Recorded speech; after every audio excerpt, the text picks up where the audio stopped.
This is NR2003 Predicts. Using constantly updating ratings, we determine where Monster Energy NASCAR Cup Series drivers will place at any given track any given week. Standard disclaimer, this video is for entertainment purposes only, using the process of artificial intelligence and should not be used in the process of gambling. So here's how it works. We update drivers' ratings week by week as we go throughout the Monster Energy NASCAR Cup Series schedule. We run a 100% simulation with normal tire wear and fuel consumption. Qualifying results match what the drivers actually ran in real life.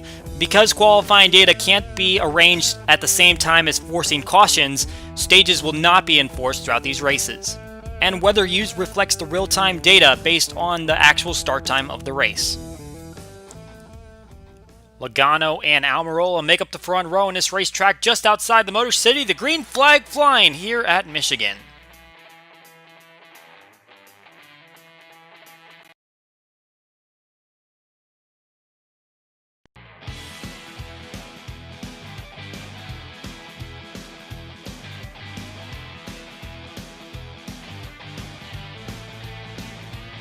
Logano gets the good run off of turns 1 and 2. A very cloudy day here today. Threat of rain, just like last year in this event, and also kind of just like last week. How we were expecting rain at Pocono, and it never actually came. So we'll see if it actually comes today. But it is definitely going to be a threat as Logano comes through turns 3 and 4. He has the advantage over the rest of the field as Harvick's working his way to the outside of Almirola, and Logano will lead lap number 1. Harvick is the most recent winner at this racetrack, winning here in August. At that time, that was his 6th win of the season. This year, he has none. It's been a very obviously Joe Gibbs and Penske dominated season, with Chase Elliott being the only outlier, but Harvick trying to see if he can get some luck back on his side at this racetrack. Clint Bowyer was the winner of this event last year, which was a rain-shortened event, so kind of at the same situation we're having right now. However, Bowyer's a little bit further back in the field, unlike Harvick, who's up there running in the runner-up spot. Chase Elliott has the best average finish among active drivers at this racetrack, and he's never finished outside the top 10 here. He has an average finish of 5.33 over 6 races, and his lowest finish here is a 9th place. So, trying to see if he can keep that streak alive. At the moment, he is just outside of the top 10. Brad Keselowski, the best among the veteran drivers, we'll say, those who have 10 starts or more. Across 19 starts, he's never won at this racetrack, which happens to be his home racetrack.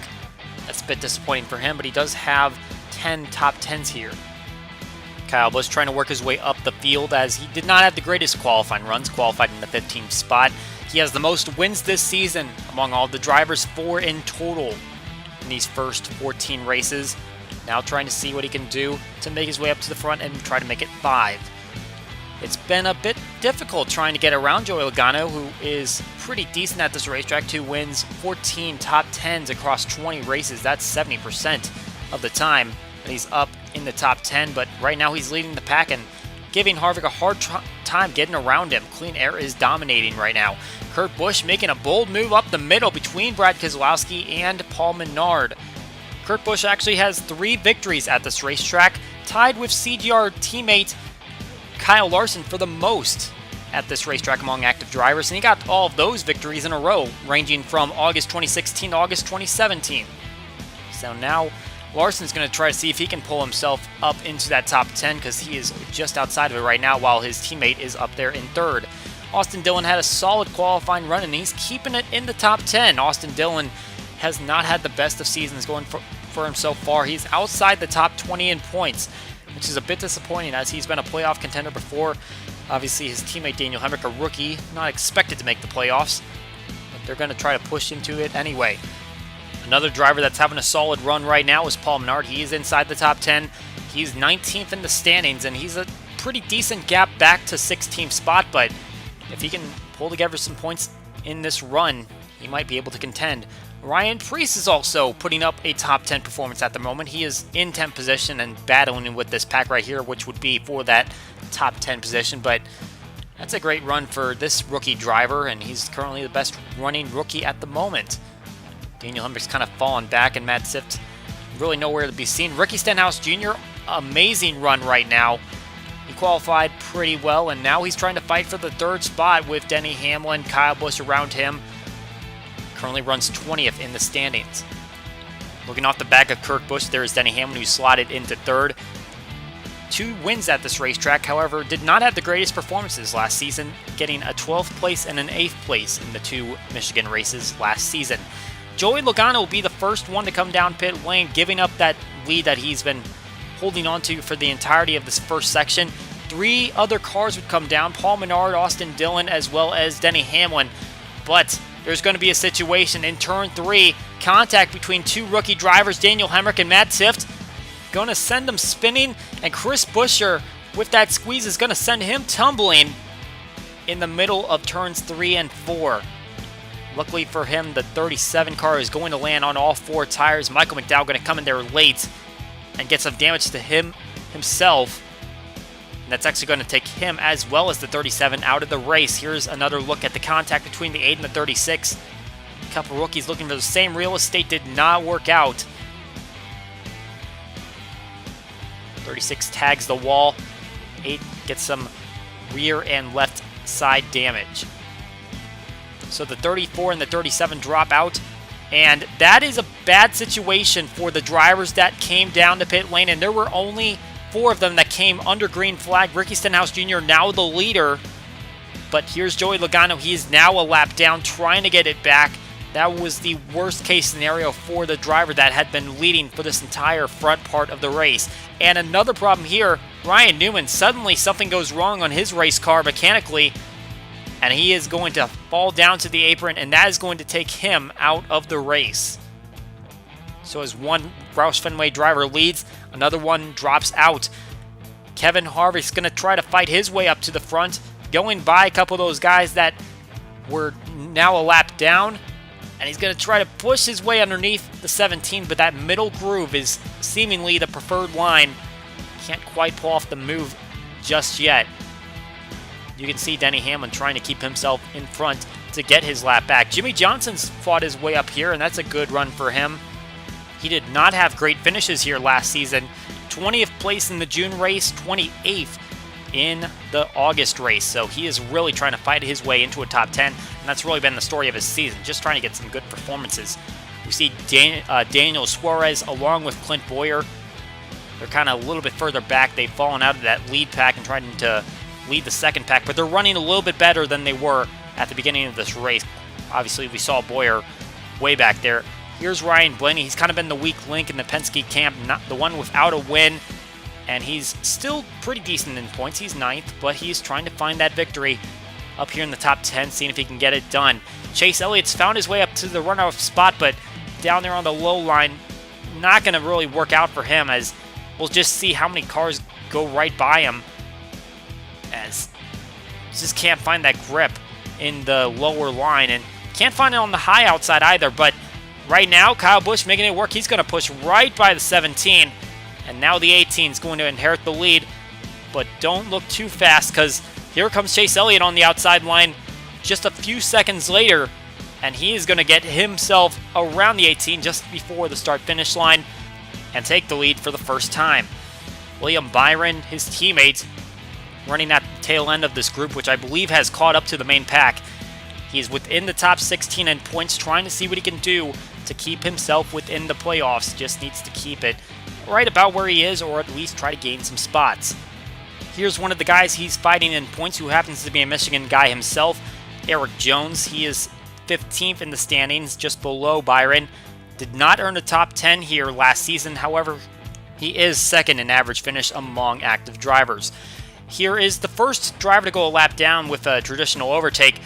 Surprisingly, Ross Chastain not in this ride this week. This is Garrett Smithley, as Chastain is missing his first race across the top 3 series this season, as he's now declaring for points in the Truck Series. We see that Ryan Blaney is trying to get out to a pretty decent lead, and he's got the lapped car of Denny Hamlin between him. However, the draft is just playing a factor in this one, as now Kurt Busch is going to try to go to the outside of Chase Elliott and try to take the lead himself. We're seeing a decent amount of lead changes compared to what we had in the early stages when Joey Logano was on the lead lap, and you see him out in front, but he's just trying to stay on the lead lap and hopefully catch a lucky yellow. Kevin Harvick was running up near the front early on, but He is now a little bit further back in the field. He is trailing Eric Jones, trying to see what those two can do to get up toward the front. And Daniel Suarez, we talked about how he was trying to regain some spots after a pretty poor start. Well, now he's up here in what I believe is the top 5, and there's contact with Ricky Stenhouse Jr. and Ryan Blaney. I believe that might be a reactionary move as Paul Menard heading down the pit lane. And it looks like green flag pit stops are going to start up right here. Hamlin, Busch, and Logano. Busch is the only one on the lead lap. That's coming down right there. First one of the notable drivers to come down. And here comes Chase Elliott, one of the last drivers to come down. And it looks like when it cycles out, the short pit strategy is going to work out for Kyle Busch as he's out in front. Brad Keselowski just trailing him. And we've got a pretty spread out pack now. Clint Bowyer is trying to get back up to his teammate Kevin Harvick. Boyer's been having some troubles trying to get into the top 10. And Harvick slipped out of it. Here's a driver that's experiencing some problems. Martin Truex Jr. He didn't score a top 10 in either of the Michigan races last season. Doesn't have any wins here. This is just a track he struggles at in general, but it looks like some pit problems has him a little bit further back, along with Alex Bowman, who obviously had those great runs earlier on last month. Josh Bilicki's going to have a mechanical problem going down the front stretch. He's about to go a lap down, but this is going to take him out of the race anyway, and that is not how he wanted his season debut to go. Bubba Wallace is putting up an impressive performance here today. Currently listed at 10th place. He's probably battling Blaney for that. But give him credit. He did finish 19th here in this June race last season. And now he's trying to put up a performance that matches or betters that. He's doing a really good job right now. Kurt Busch is trying to trail off the back end of this lead group, which includes Busch, Keselowski, and Elliott. And then there's a big pack further on, about 5 seconds back from him, which is being led by Suarez and Stenhouse. Both of them having really great days by their standards, especially for Stenhouse, who's outside the playoffs right now. Here's an onboard look at Chase Elliott as he's trying to get around the 18 car, but you saw him slip on the lower groove, and Busch is going to go right back to the outside. That is just how this race is turning out and how this track is. We see Kyle Larson. He is kind of falling off the pace. He's around Eric Almirola and a couple other cars like Ty Dillon and Clint Bowyer, but the winner here 3 times in a row is not having a great day. Chase Elliott's going to try to utilize that outside line, and this time he's going to make it work following those cars that are about to go a lap down, which include David Reagan and Corey LaJoie. But Kyle Busch, this time he's going to power to the inside line. It shows just how good that car is, as you don't normally get that. And we're going to have a debris caution. So the cars are going to get stacked back up, but there is some shakeup on pit lane as some of the front runners are now in the back of the lead lap group, and Daniel Suarez and Ricky Stenhouse Jr. are going to be the ones that lead the field to the green. Now you got Bubba Wallace up here in third, William Byron to the outside for fourth, Harvick trapped on the inside as Eric Jones tries to go for fifth. This is a pretty unorthodox running order, but we'll see if the way that these pit strategies all played out, if they end up that way, as we still got a decent chunk of the race left to go. Ty Dillon up here in the top 10, following Kevin Harvick, trying to see if he can keep himself in that run. There is Chase Elliott, one of those drivers that are further back in the field after the pit road shakeup. Kyle Busch also back there. This is going to be a big test for those drivers. Ryan Preece, he's having a solid day, and he's been in the top 10 quite a few times this race, not just as of late. He was up there at the very beginning of the race as well. Put himself in position and now trying to keep himself in a decent spot to get ahead in the Rookie of the Year standings as his competitors have crashed out. And they're still on the track, but they're going to be well behind as Ricky Stenhouse Jr. pushing through the middle lane to get around Suarez and get to the lead.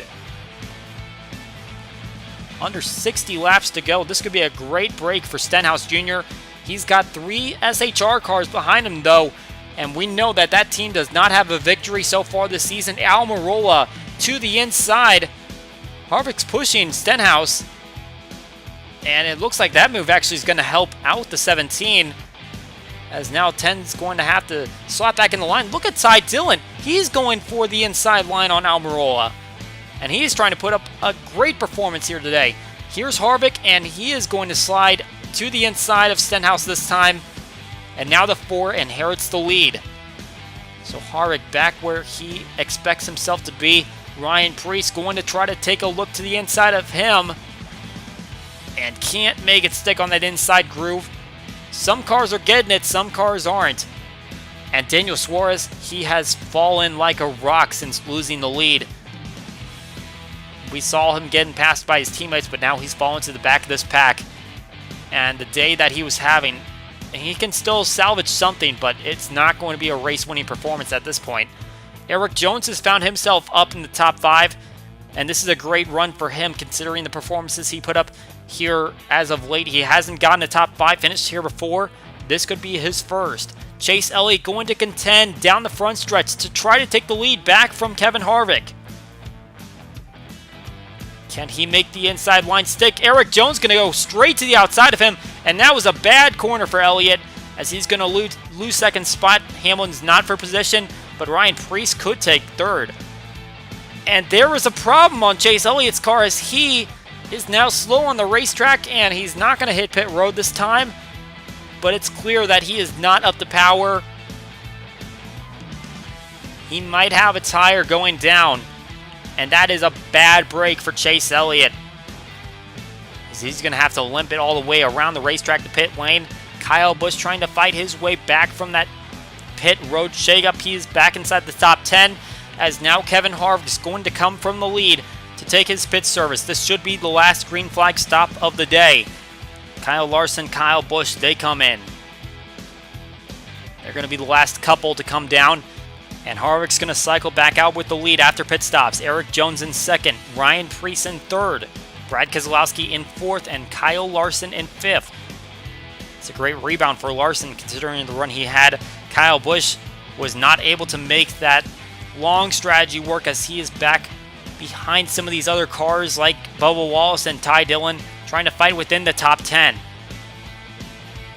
Ryan Preece, this is a great day for him. He's got 2 top 10s on the season, but they both come at super speedways. The other 2 top 20s he had come at short tracks. On this 2-mile oval, he is running great today. Meanwhile, we've got lap traffic holding up Kevin Harvick and Eric Jones. Jones looking to the low inside, trying to get around Weatherman and LaJoie. And look at Keselowski pushing up the middle lane. 4 wide going into turn 1. Keselowski going to try to steal it away from Harvick, get his first career win here. But he is not going to make it stick as Harvick still pushes to the outside, drafting off of Weatherman. Eric Jones going to try to get to the inside of Keselowski as the 77 on the outside. Can he find the position?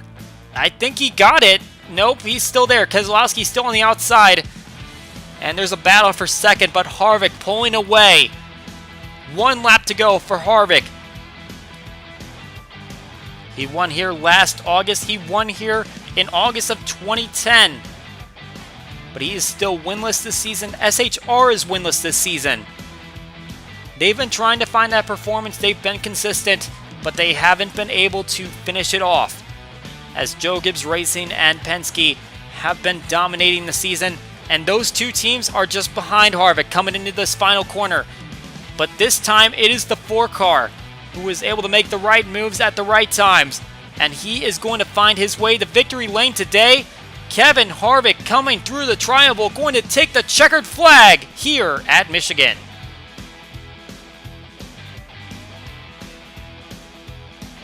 And that will put Harvick up with the CGR teammates, Kurt Busch and Kyle Larson, for the most wins among active drivers at this racetrack at 3. Here are the final finishing results. Harvick, Keselowski, Jones, Preece, and Blaney will make up the top 5. Larson just outside of that group. Kyle Busch pulls it to second, and great runs by Darrell Wallace Jr., Ty Dillon, and Daniel Suarez, all within the top 10. Moving back to the next page, all of the Hendrick cars in the top 20, but none of them in the top 10. Chase Elliott was able to get into 17th position after the problem he had but obviously a heartbreaking run for him considering having that mechanical problem.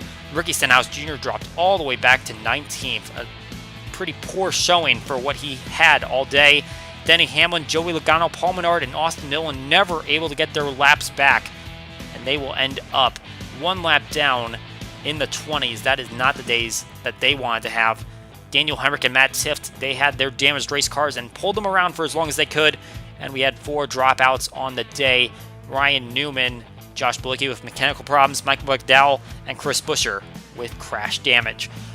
That is it for this edition of NR2003 Predicts from Michigan. We hope you enjoyed today's race, and we will see you all next time.